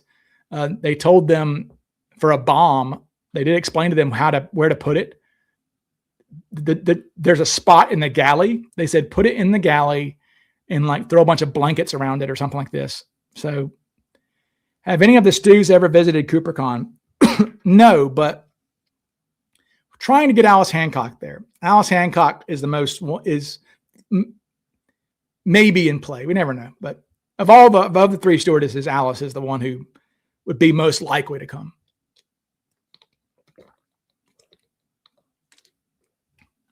Do I like Nirvana? Of course. I'm 40-something years old. Of course I like Nirvana. Ryan, is Rob Hetty coming? I don't know yet. That'd be cool if he was. The bomb battery needs to be it's the right battery. It's the right battery. Well, if it's 60 miles from you, then you should come. Could I ask Flo or Tina to look at your AI Cooper? I mean, they've probably seen it. I don't know. I mean, I expect Flo and Tina have seen this, some of my stuff. I mean, but again, the problem is they were telling the FBI in 1974, stop showing me photos of suspects because I don't know what Cooper looked like anymore. I have forgotten what he looked like. So Flo and Tina, our best eyewitnesses, are telling the FBI within 3 years that they no longer know what Cooper looked like. They can't see him anymore in their brain because they've seen the sketches so often that they think it's kind of warped their perception of Cooper, which is a very honest answer. So I don't think, I mean, maybe somebody's photo, maybe they could have a out of body experience. And if they saw the real Cooper, and then they might go, oh my God, I remember that face. Yeah. But have I seen the movie Without a Paddle? Yes. It is somewhat of a DB Cooper movie. Speaking of which, somebody asked me earlier about the 1970s DB Cooper movie. What they're referring to is The Pursuit of DB Cooper, which came out in 81, which is not a DB Cooper movie. Basically, it's a cash grab. Somebody wrote a generic like chase movie where a guy is on the run from some insurance agent who wants to track him down or something. I don't know. And they just slapped DB Cooper on the name. They gave the guy they called the guy DB Cooper. There's a 3-minute spot in the very beginning where he jumps out of the plane and lands. And that's the only DB Cooper thing. The rest of it is a shitty cash grab, slapping. Basically, they're trying to take advantage of the 10-year anniversary of Cooper. And that's all that movie is. Have any production or documentary crews contacted you for consulting? Yeah, all the time. All the time. Ryan, when is your book finally coming out? For the love of God, it will drop when it drops. It'll be a surprise. Have all the former Air America people been reviewed as suspects? I mean, no, but I mean, hundreds. I mean, there were hundreds of guys in Air America, right? So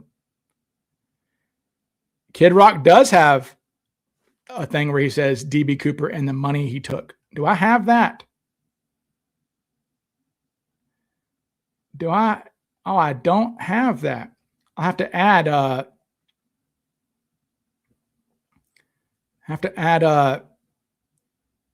that somewhere. Don't I?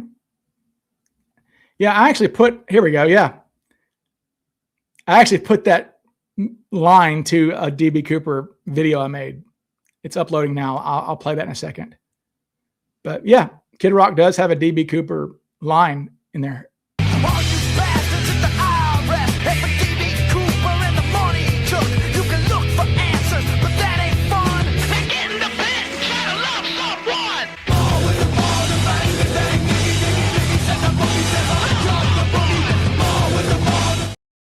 So I wanted to have DB Cooper rocking out to Kid Rock. So there we go. The DB Cooper song is where I discovered DB Cooper, or the Kid Rock song is where I discovered DB Cooper. Okay, I bet DB Cooper was mad when GTA came out. They want play it again. Okay, I'll play it again.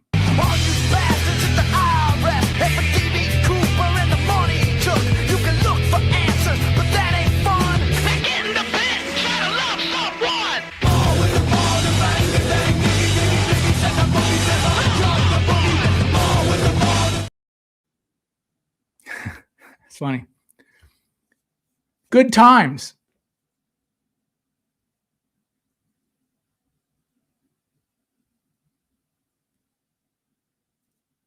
All right. Was there any route that wouldn't have taken 305 over the Portland area? Of course. Or was he confident he could land in the Portland area with any southern route?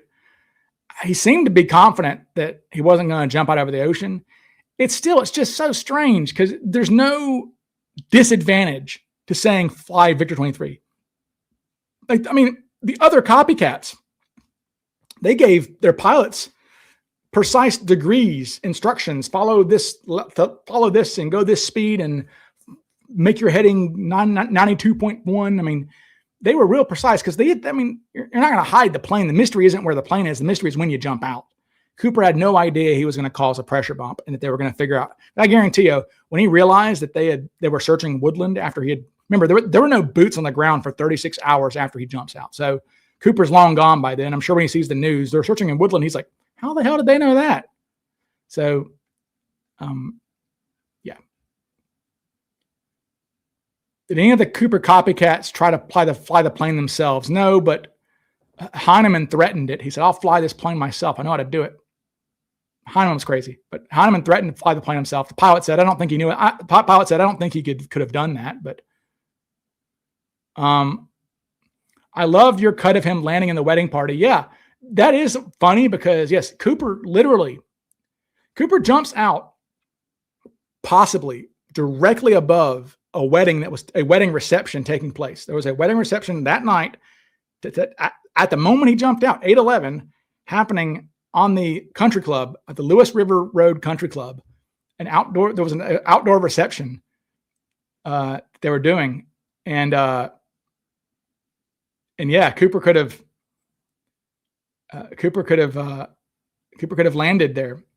Do I have that? I'll have to find that clip too. But yeah, I've definitely got Cooper landing. Here we go. Oh, wait, no, is this the one? Yeah. So, but yeah, so my joke is that Cooper literally, if the winds took him the right direction, he could have literally landed on the dance floor of a wedding taking place.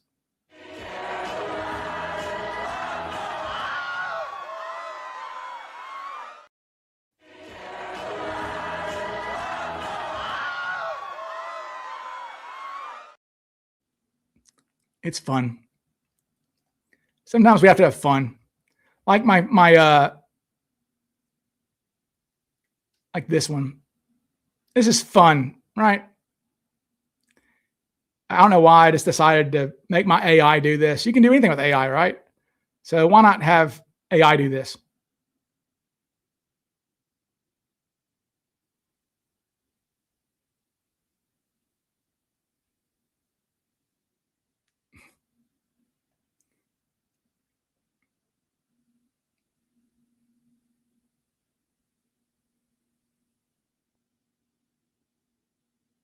So yeah, I sent that to Bill, and Bill loved that. Bill thought that was really funny. Thank you for the super chat there. Wow, Saturday Dreaming of Mercury. What a sweet super chat. Nice name. I enjoy your work and content, sir. Well, I enjoy that. Thank you so much. Was there any thought of having the crew bolt from the front door when they landed in Seattle? 100%. Yes. In fact, that was a thought. So basically, there was a time where Flo and Alice were kind of close to the cockpit. This is when the passengers are gone. Flo and Alice are kind of loitering by the cockpit door. Tina is still making trips outside the plane. So Radicek says that he was like kind of talking to Alice or Flo and saying, look, the next time Tina goes out, you girls need to go out there with her. Just leave. Just get out. Just get the hell out of here. So whenever Tina leaves, walks out the door to go get something else from the car out there, you guys go. And the thought was, you know, if they were gone, if the girls were going to be safe, the bomb was in the back of the plane, right? So it's a dynamite bomb. It's not going to explode the entire aircraft. Okay, the aircraft won't. Well, it's not a movie, right? If you watch if you watch Airport, the movie Airport, where a briefcase bomb is on a plane and blows up, yeah, it's pretty accurate. It blow a hole in the side of the plane, but it's not going to explode the plane like a fireball, right? So their thought was, hey, if the girls are gone, if the girls in the cabin if the cabin girls are out of harm's way, we can make a run for it, the cockpit crew, or go out the window. That's another thing too, is you can see in the transcripts of the communications between the cockpit and everybody else, Northwest. They're saying, look, you can see where they gave them instructions. Somehow they got passed instructions on how to break out the cockpit windows. And then there was a long rope inside the cockpit for escaping a cockpit. Okay. Cause it's pretty high up, you know, but there was a way. The cockpit door was only cracked open. Okay. It wasn't all the way open. So, I mean, they could have, if the girls were off and, you know, we have copycat hijackings where the pilots did that. They jumped out the front windows. And one of the copycat hijackings, they left the stewardess in the back. These men, these cowards, jumped out and left the girl in the back with the guy. With two guys, actually. It was the, I forget those guys' names. One was an Ethiopian, I think, and the other one, Goodman and Tefla, were their names. Anyway, they were copycats, hijackers. They were kind of dumb. But yeah, guy jumped out.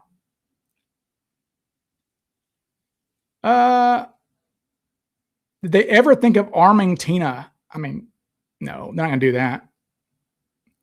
Ryan, nobody saw Cooper after he jumped. No. I mean, somebody did. But they didn't know he was Cooper. Somebody at a gas station or somewhere saw him. But is there still data, voice recordings from the night that we know exist but haven't heard yet? Yeah, of course. I mean, the entire thing is on audio recording somewhere. And there is hope. You know, they found a bunch of boxes. The Northwest Airlines Museum had a whole shed full of boxes, okay, from that of Northwest Airlines stuff. And the audio tape of the hijacking is going to be in there somewhere. So I've contacted them. I said, look, you need to be looking out for this and that. And any tapes you see, you know, let us know. So yeah, I mean, we could come across the entire audio of the hijacking. And I think we will. I mean, that tape exists in their archives. It has to. We know it. We know they had it because we have FBI documents where Northwest Airlines is referencing the audio recordings that they have. So they have it. So one day, I can't believe the one stewardess went back for her purse. She couldn't have been that scared.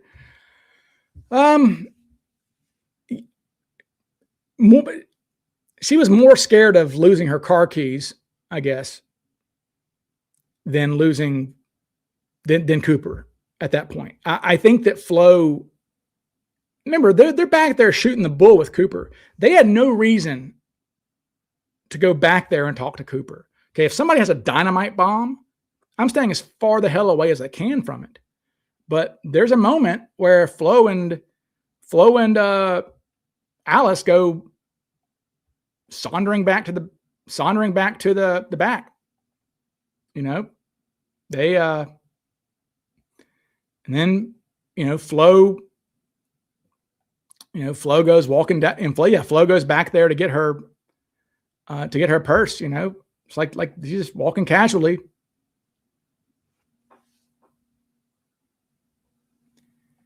She's just walking back there to go get her purse. But so yeah, I mean, I think that by that point, maybe they got the vibe that he wasn't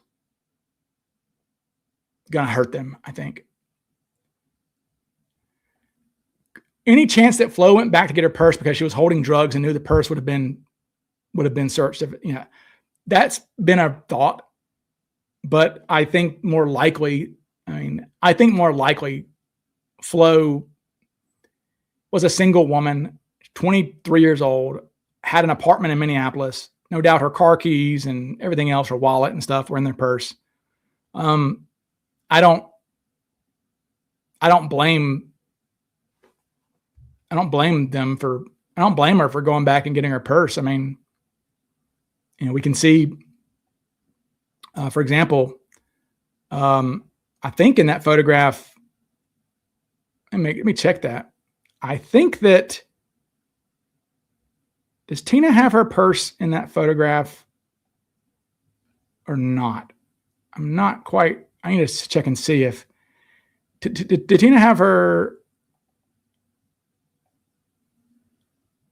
You can't, it doesn't look like it, but later on she does. Yeah, she has her purse there. So Tina had her purse with her off the plane. So, if Tina gets to leave with her purse, then she's not going to leave it in the plane. So I don't see anything weird about Flo going to get her purse. Honestly, like I said, I think that Flo had kind of realized by that point that Cooper wasn't so scary. I mean, yeah, but it's a vibe, right? It says Cooper had a bomb. He was threatening to kill everybody. You'd think a purse would not be worth the risk, but I think it was a vibe. I mean, you can kind of get a vibe of somebody, whether they're, and remember by that point, Cooper had the money. And remember, Flo said he was acting childish and stuff. I mean, so I think she realized he wasn't going to hurt. I mean, he had the money. Why is he going to blow the plane up when he has the money, right? So I think by that point, she wasn't too worried about it. Okay. Did the FBI remove the seat that Cooper was sitting in for evidence? Hell no. Somebody's ass was sitting in Cooper's seat literally less than 48 hours after the hijacking. That plane was back in circulation on Friday. Hijacking's on Wednesday night. Plane is back in circulation on Friday. They did not remove the seat. They did in some of the subsequent copycat hijackings they did. I know that McCoy's seat was removed. Maybe Heineman's seat was removed, but McCoy's definitely was. He ordered food for the crew. What psycho does that? A psycho who wants his crew to be alert? I mean, I don't think he was a psychopath, but has anyone tracked down police reports from that area that fall between that 36-hour window? You bet your ass. In fact, we've done that. I spent a lot of time looking for, let me see if I can find that for you guys. Where is that, Doc? Where is that? Yeah. So like right here, this animation here, these are 3 incidents that were reported to the police that within that time period. It's kind of hard to see. I maximize this, but there was the burglary at the Casey's burglary store. There was a burglary that night. There was a break-in of a cabin that night. A boat was stolen that night, or maybe the next day or something like that. So yeah, I mean, we've done research on police reports and things from that area to see if any additional crime was committed.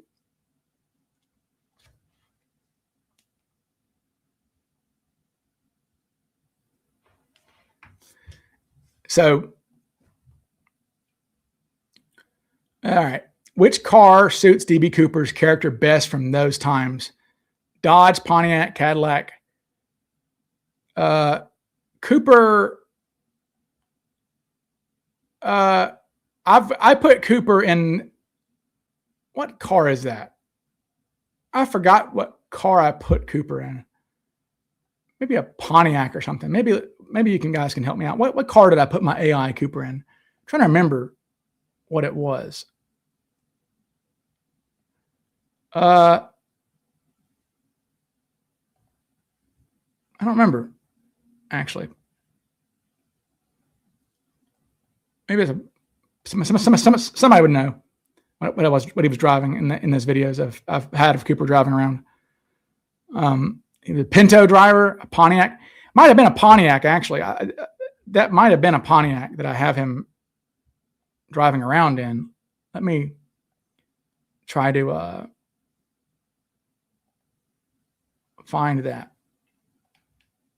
No, I don't. Where am I? Okay, I can't find my videos of him driving around. Sorry.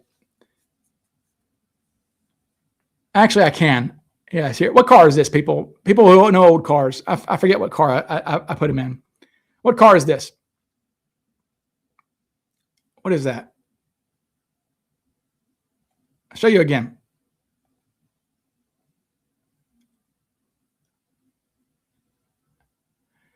Is that a Plymouth? Is that do I have him driving a Dodge Dart? I mean, that would make sense that he's driving a Dodge Dart.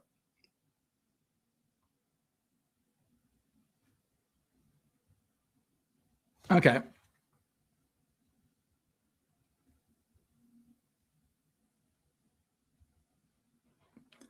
All right. A Valiant, is that it? Ford Falcon. Yes, the Falcon. That's what I think that's Valiant. It's a Valiant, right? It's not a fake car. No, that is a car that I have him driving. Okay.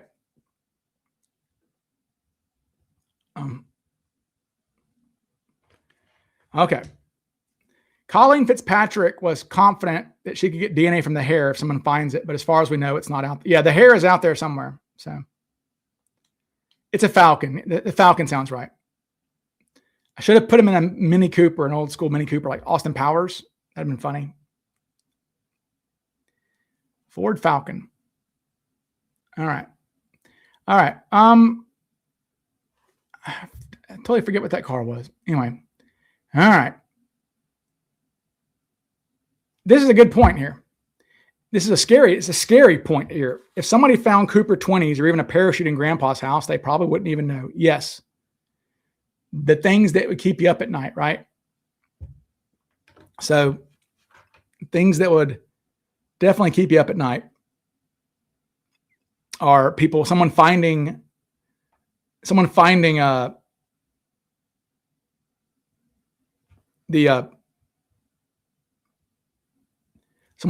the money and then it just not knowing what it was, not knowing the significance of it. That'll be terrifying, right?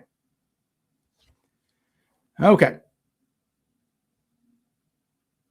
I know them all. It's an AI car with wrong headlight. It's not an AI car. No, it is. No, sir. No, sir. AI does not. That is not an AI car. I fed it a model. Okay. You feed AI what you want it to give. And I said, I want a white, whatever that car was. So that is 100% Cooper's car. All right. That is a real car that I have Cooper driving around in. Okay. I forget what car it was though. So no, that is a legit car. Okay. My throat's giving out a little bit.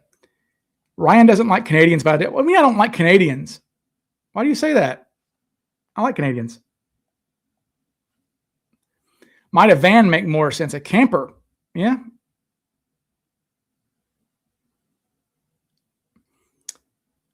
All right. Okay.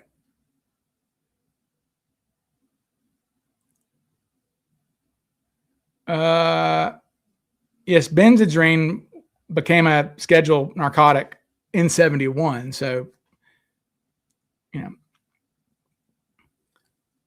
6 feet tall is a relatively uncommon height for a Hispanic male. Is there much to make of this? I mean, he looked mixed, they thought.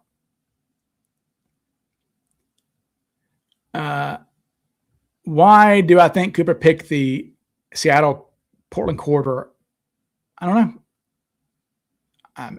He had to have had some familiarity with it, I would think.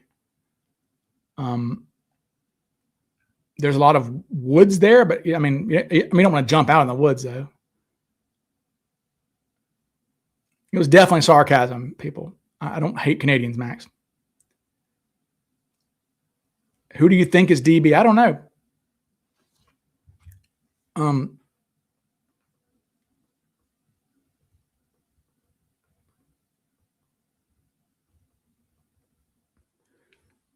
All right. Did DB Cooper have an accomplice? No, I don't think so. I think if he had an accomplice, he either killed the person or he didn't have one at all, because people always talk. I mean, everybody who had an accomplice talked.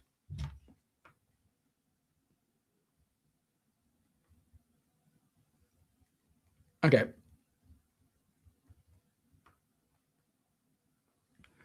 All right. So, what's the youngest Cooper could be in 2026?